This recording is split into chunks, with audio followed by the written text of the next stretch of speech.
So thank you to those of us who just sat and meditated with us. We always appreciate people sharing their practice with us and practicing together, even if we're far apart in a way. If you're listening on Instagram or watching, or both, I suppose, and you have a question for us, you can head over to Facebook, where we'll be answering questions in a bit. And just a couple other quick announcements. You can visit oneminddharma.com/live to always find out when our next group is. I think we're going to do Thursday nights at 5:30 for now. You can also visit oneminddharma.com/app to get our mobile app. This meditation and talk will be on there hopefully tonight, although I won't promise that. As well as many other meditations and podcasts and whatnot. Again, that's oneminddharma.com/app. So anyways, I thought that we would talk a little bit about this practice of metta and specifically toward ourselves and how it can really change our practice or change our outlook toward ourselves in daily life. I think it's important to understand where this practice of metta came from traditionally. This is a story from the Buddhist suttas, and you can take it as true and kind of at face value, or you can take it more as a parable, which I do personally. However, I'm not saying that it's not factually accurate. That's just my opinion. And the story goes that the Buddha sent some monks out into the forest to meditate for rains retreat, which they still carry on in many places to this day, including a couple retreat centers here in California, and I know across the United States. And it's a 3-month period during the year in which people go meditate. And it actually originated because it was the rainy season and the monks would walk across the fields and destroy the rice because rice grows in the water. So the monks decided to sit in meditation during that period as to not disturb the local rice farmers. And the Buddha kind of pointed out a place for these monks to go meditate in a forest. And he sent them out into the forest. And they were going to sit for 3 months in this space.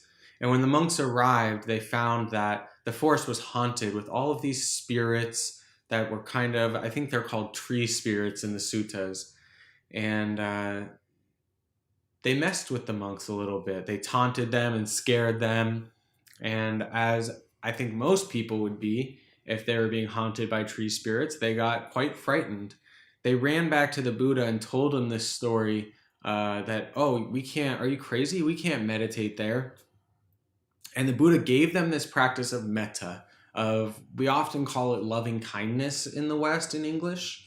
I've heard different translations. I know Sharon Salzberg and Gil Fronsdale often cite some scholars that say the root of the word comes from the words of gentle and friendliness. So I've always kind of taken to those words over loving kindness.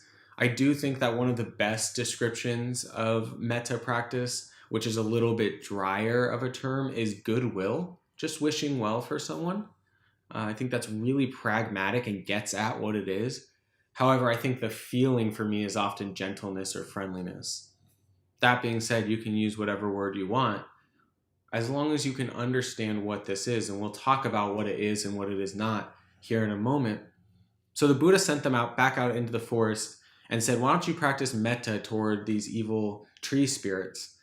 And the story goes that the monks went out, they offered metta to the tree spirits, and what happened, as the story goes, is that the spirits ended up being really friendly and protecting the monks. And they lived happily ever after. So that story wraps up a little beautifully and a little too perfectly for me. But I think the point is, really underneath it, is what the monks were doing was practicing metta or opening their hearts toward these tree spirits, and it changed their relationship toward it. I don't think, and it's my experience, that cultivating metta towards someone doesn't actually make them from an evil person into a friendly person. What it does is it changes our relationship and our perspective. And that doesn't mean that every time we practice metta towards someone, we're going to love them so much that they end up protecting us or anything. I think rather it's an allegory, or meant to kind of demonstrate something. And especially with ourselves, that is what happens. I've had the experience of, and I still have the experience of having thoughts that are kind of hateful or kind of judgmental toward myself and toward other people. And what repeated metta practice has done has kind of softened my mind, has cultivated some gentleness or friendliness toward myself. So I still have those thoughts that come up of like, oh, you idiot, you messed this up. But I no longer buy into it with all of my being or identify as a person who always messes up. Rather, with metta, I see that thought as a thought and I'm not so attached to it. And sometimes it's even slightly entertaining or even humorous. One of the thoughts that pops up in my experience quite a bit that I have is, and really concretely, is this thought: you always mess things up. And I'm smiling as I say it because it's funny. I don't always mess things up. I mess things up just like anybody else does. We all make mistakes. But I obviously don't mess everything up. I don't always mess everything up. That's a crazy overgeneralization of my behavior throughout the day. In fact, a very small portion of what I do am I messing up. So I see those thoughts now and I kind of see like where that's arising, and I can respond to it with some like, oh, look at that, a thought, and let it go. So we'll step back to what metta is after going through that story of the Buddha first teaching it. Metta, which is a Pali word, is both a practice and a quality of heart traditionally. So we'll talk about the quality of heart, recognizing that it may be different from the practice. The quality of heart of metta is a quality of responding with kindness and gentleness to those around us and within us. So we can kind of separate those two for now. And talking about people around us, I really think that term goodwill holds the most true for me. It's wishing well for other beings. And wishing well doesn't mean we have to wish always that this or that person gets that job or achieves this. It can be a maybe more foundational wishing well. I wish for you, I wish for you to experience ease. I often find myself kind of stressed out or chaotic. And to me, ease is very appealing and peaceful. And that's what my most kind of awake moments feel like, is full of ease. So I'll simply offer those phrases: may you be full of ease. So metta as a quality of heart is a heart that's able to be present with other people and really care for them. And it's unifying. It's really bringing people together and seeing the humanity in all of our different experiences. I think that now more than ever, with everything going on, that metta is being called for, along with compassion and some of the other heart practices. And I think, and when I say that, I mean that metta isn't just, oh, I'm going to sit here in silent practice and I'm going to cultivate a heart that really cares for the well being of all beings. Sometimes we can act with metta. And to me, acting with metta is acting with a true clarity of our intention to care for others.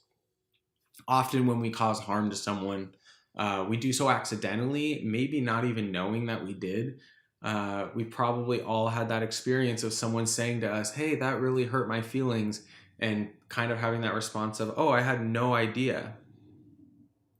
So this practice of metta is really just being present with the fact that other people are people, and really caring and showing up and being present for them.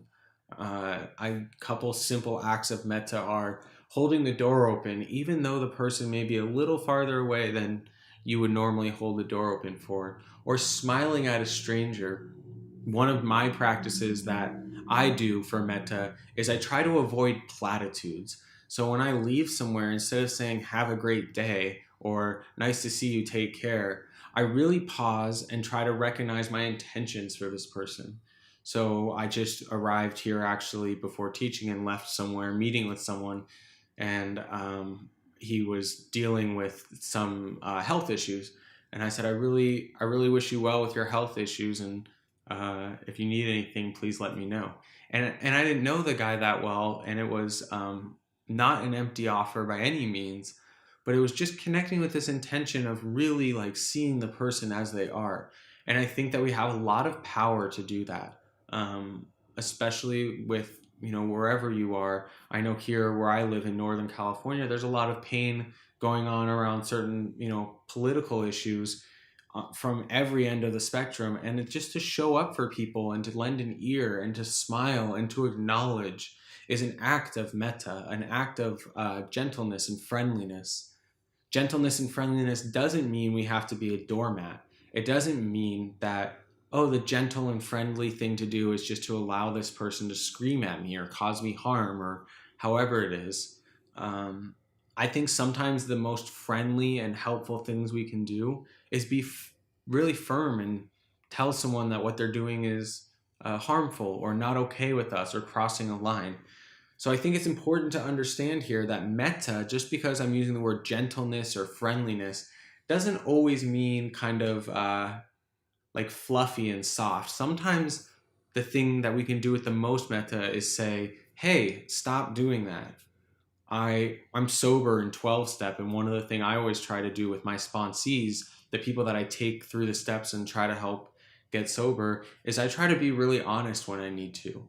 If someone calls me and tells me they're thinking about doing something that they would be very harmful, I will very directly say, don't do that. Think about the amount of harm that that's going to cause before you do that. And I think that sometimes with metta, we can say things firmly. For me, that piece is all about connecting with the intention behind it.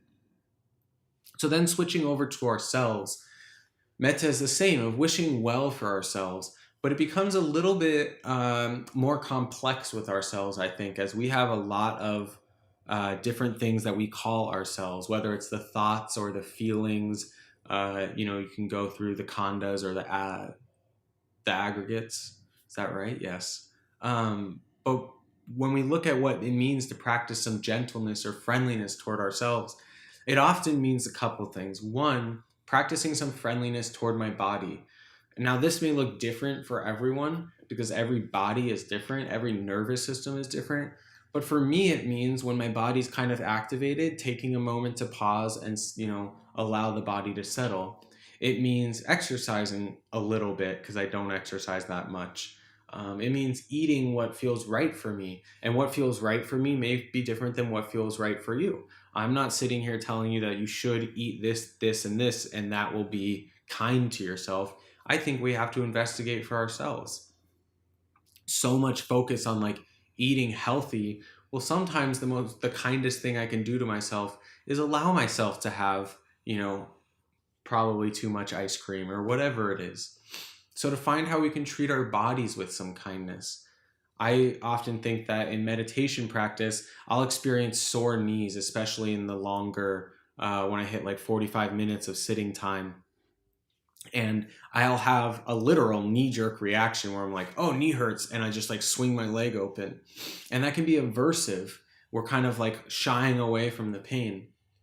With metta, how I can respond is noticing the pain, noticing that I need to move the leg, and doing so with some gentleness and ease to it.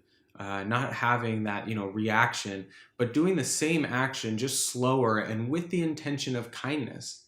So there's a piece there surrounding intention, which we'll talk about in a future week. But of checking with our intention with ourselves. Can we keep this intention of opening the heart to our experience as it is? Another piece of metta toward ourselves is metta with the thoughts. And to me, this is a spot where the meat of metta practice is. So often when we have thoughts or when we have a not very concentrated meditation practice, we blame ourselves. We judge ourselves. We're quick to stick labels on it. We're quick to, tell ourselves right or wrong or good or bad or should or shouldn't. And we can practice kind of opening our heart specifically to the mind and the thoughts that arise. When a thought arises and you find yourself stuck in it and being taken from your practice, instead of judging, can you meet that with some kindness and understanding and friendliness? And if there is some judging or some harsh self-talk, can you meet that judgment with some friendliness?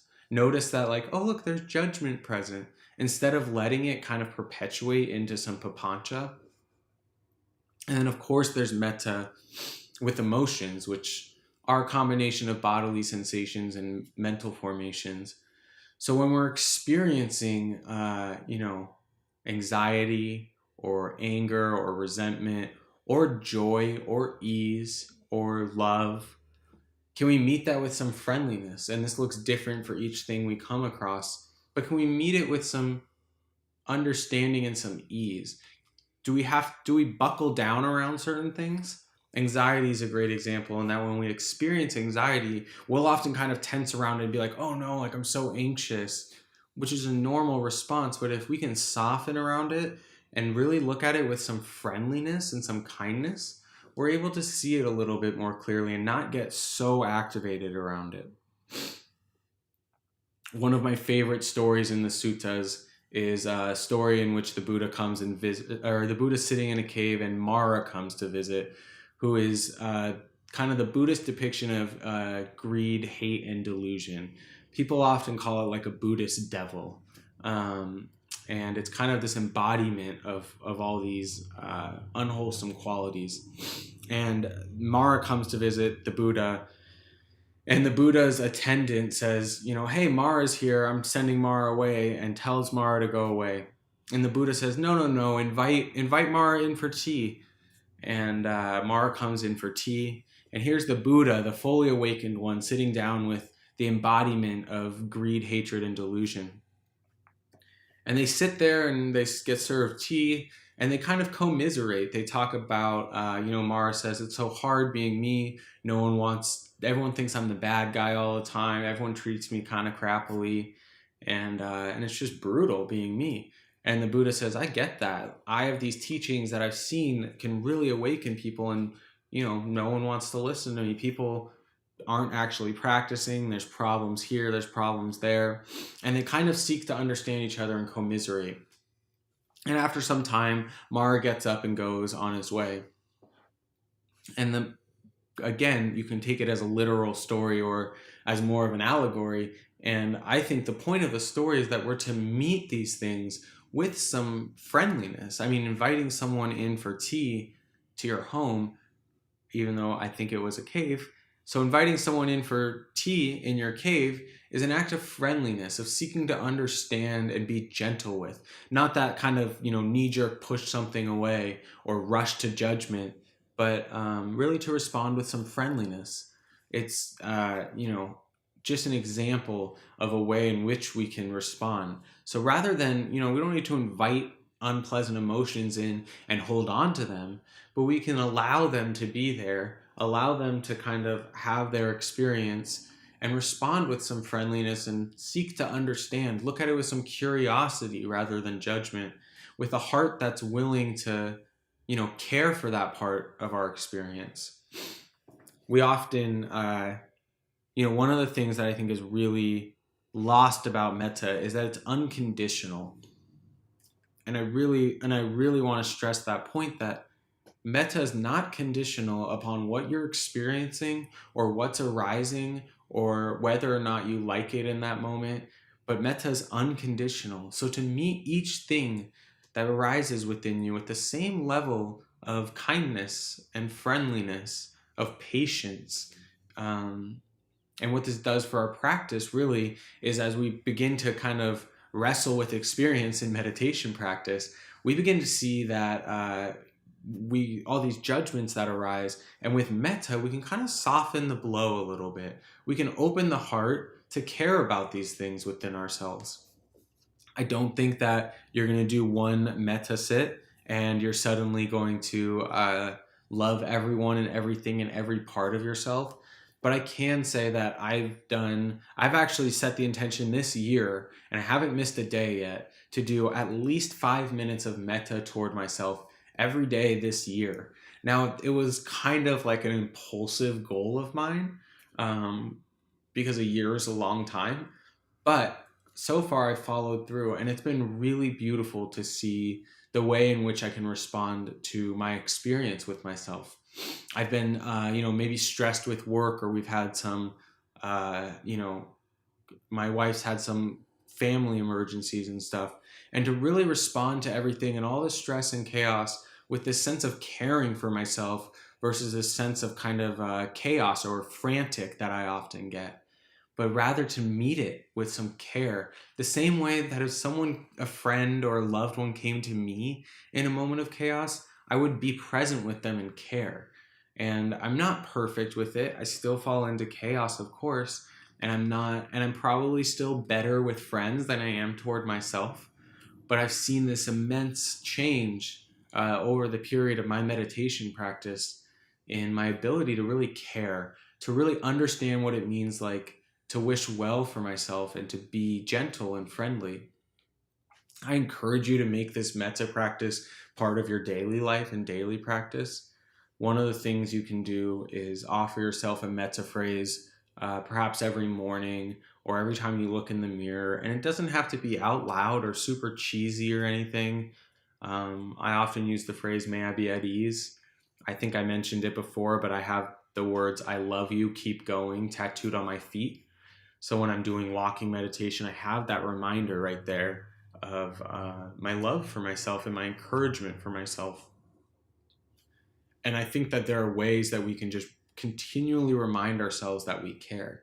Perhaps you're eating and you can just pause to notice that you're nourishing your body. Or when you take a sip of water, that you're bringing water into your body, which you need to live. You can even notice it with the breath. As you breathe in and breathe out, that's giving you life. And just noticing the kindness that you can breathe with. As for other people, you can essentially do metta for other people anywhere, anytime. I often do it while I'm driving, especially if I'm not on the freeway and I'm like driving around town and there's someone crossing the street in front of me. I'll just offer them a simple phrase, may you be happy, or I hope you're happy. I do it when I'm waiting in line. I'll pick someone in front of me or behind me or whatever and offer them some phrases of metta. Obviously, in my head, not out loud. And you can offer them out loud, I suppose. But to really just try to offer this opening of the heart. I think it's important, the last piece I'll offer, to understand that metta as a quality of heart and that feeling of really caring for someone is different than the practice of cultivating metta. Often when we are doing a metta meditation, we don't feel loving and kind the whole time. In fact, we come up against all of this kind of resistance and anger and judgment. I've had it where I'm doing metta for someone and I offer the phrase, may you be happy. And then thought that comes up is, oh, but you make yourself unhappy, kind of thing. And it's natural. We're coming up against kind of the walls we've built.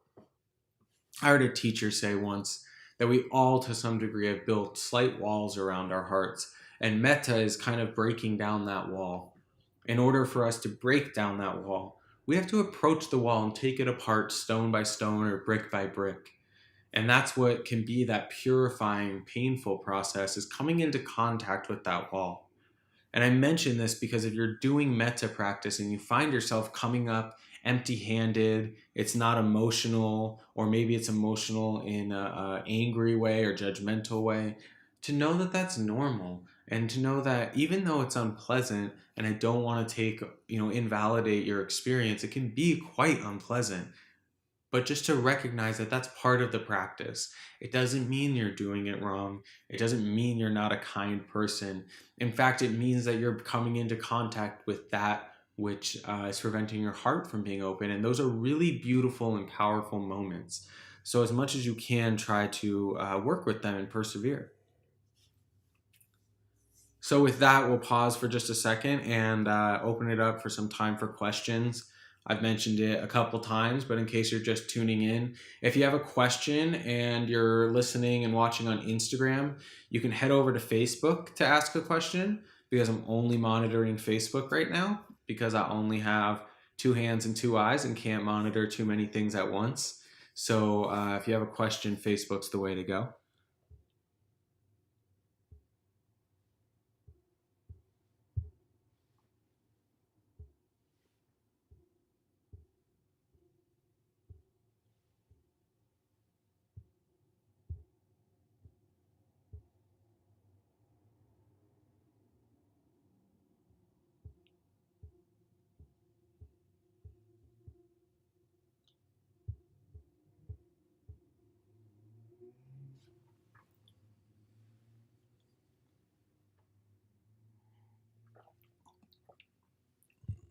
So Desiree asked a good question here that got cut off. So if you're still tuned in, Desiree, I would love for you to type that last. It got cut off on my end at how can.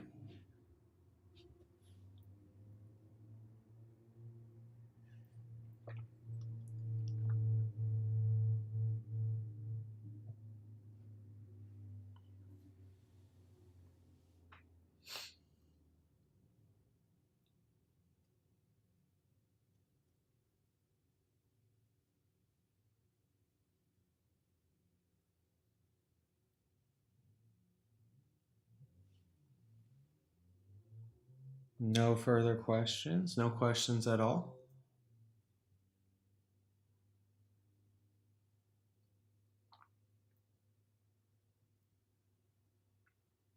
So I'll just throw one more thought in there while we're waiting to see if any questions pop up.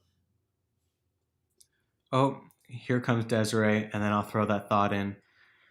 So Desiree's question is, and I'm just going to read it. I try to live by the rule, not my monkey, not my circus. However, having trouble quieting my monkey mind right now with what's going on all around me politically. I'm finding it hard to get lost in my daily meditation. How can I quiet my monkey mind? Thank you, Desiree. I apologize that got cut off. I do work with technology for a living, so you think I would be better at figuring that out, but I appreciate you just typing it again for me. Um, First of all, and not that this was your question, but I think a lot of people know this, and I just want to reiterate it, that you're not alone ever, especially right now with a lot of the pain and collective systematic trauma that's going on, especially not only, but especially amongst people of color, especially amongst minority groups or people that are kind of oppressed, not kind of oppressed, completely oppressed, and it's completely normal to have that response, in my humble opinion. And I'm not a doctor or political science expert, but I think an appropriate response to what's going on is a little bit of chaos in the mind. And I say that not again to invalidate anyone's experience. I know how painful it can be for people right now in this country with what's going on,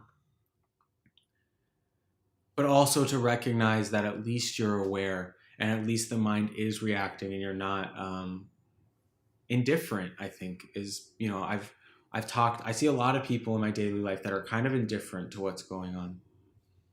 So, anyways, back to the question, to quiet the monkey mind. There are a couple of things I would suggest. One is, and this is going to sound sarcastic or something, but I mean it, is don't. You don't need to quiet the monkey mind. And I understand it can be painful, and I'm not saying you should just live with it forever. But I do think that as the thoughts come up and the monkey mind goes and it starts rolling, try to just watch it and watch it with this kindness. Often what happens is when the mind starts going like that, we tense up around it. I do it, we find ourselves doing it kind of almost entangled with the thoughts themselves. It's not even a reaction, it like comes right up with it. And if we can soften around it and just observe what's going on, the mind no longer gets so activated around it. What happens in the mind is as we get activated around some thought or some experience, it teaches the mind that, oh, that's of importance for survival. So when that comes up, I'm going to continue to get activated around it. Whereas when we continue to soften around it, we train the mind that we're actually okay in that moment. And I realize that it may not feel like everything's okay because it doesn't feel like that to me in this moment. But to train our bodies to know that we're not in physical harm's way in this moment. And then as far as, an option to kind of quiet that monkey mind and learn to get it subsiding, number one thing I would say, and this is not relevant to you, but maybe to other people listening, is to notice when you have monkey mind. But you seem to notice that in our step, already taken that step, which is beautiful. And the second thing I would do, and it's something that I do, is just to stop. If you're meditating and it's just going kind of haywire in your mind, to stop and switch what you're doing. What I often do is I switch to compassion and I put my hand on my heart. And I think I offered this last week. and I've definitely offered it before on our podcast. But I will stop and put my hand on my heart and just notice how unpleasant it feels. And I'll offer myself 3 phrases that James Barris teaches. This is a moment of suffering. Suffering happens, and I care about my suffering. And I can't say that that makes it better or makes it stop every time or anything of the sort. But I do think by acknowledging the amount of pain that we're in over what we're experiencing, we can really break down that resistance to it and soften around it. And what it actually does is can help the mind settle a little bit. The last piece I'll offer on that is for many of us, there are certain practices that bring up monkey mind more than others. I love, one of my favorite practices is a pure concentration practice, focusing on the breath at the tip of the nose. But when I'm going through kind of an anxious or chaotic period, that's when like my monkey mind can be overwhelming, not manageable. Like I'm just going to observe it. It can be a little activating, like even in the body for me. So if I'm feeling that, I'll kind of steer clear of that practice.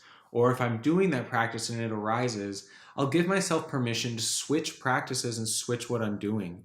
Again, I'll switch to the compassion practice. Another thing I'll do is I'll switch to a hearing practice, or I'll switch to another sense door. So sometimes I'll even open the eyes and I'll do something I learned in trauma therapy, which is just start naming objects in the room. And I know that sounds almost condescending, me directing someone to do that, but it really is a beautiful practice of just bringing mindfulness to sight and what we're seeing, and can help us get out of the head. You're always welcome to email me at matthew@oneminddharma.com. We offer donation-based meditation coaching, so there's no fee, there's no suggested donation. I'm happy to always talk about that or work with you, and I appreciate the question.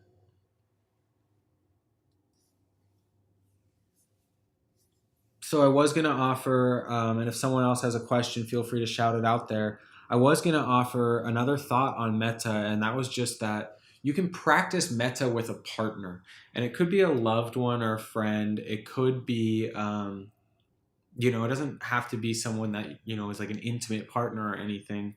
But it can be a really beautiful practice to actually sit down face to face with someone and just offer metta phrases back and forth for 3 minutes even.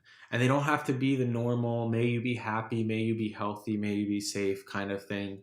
But to offer a real phrase. My wife and I have a practice where 3 nights a week we sit down and do interactive meditation practices, maybe mindfulness or heart practices.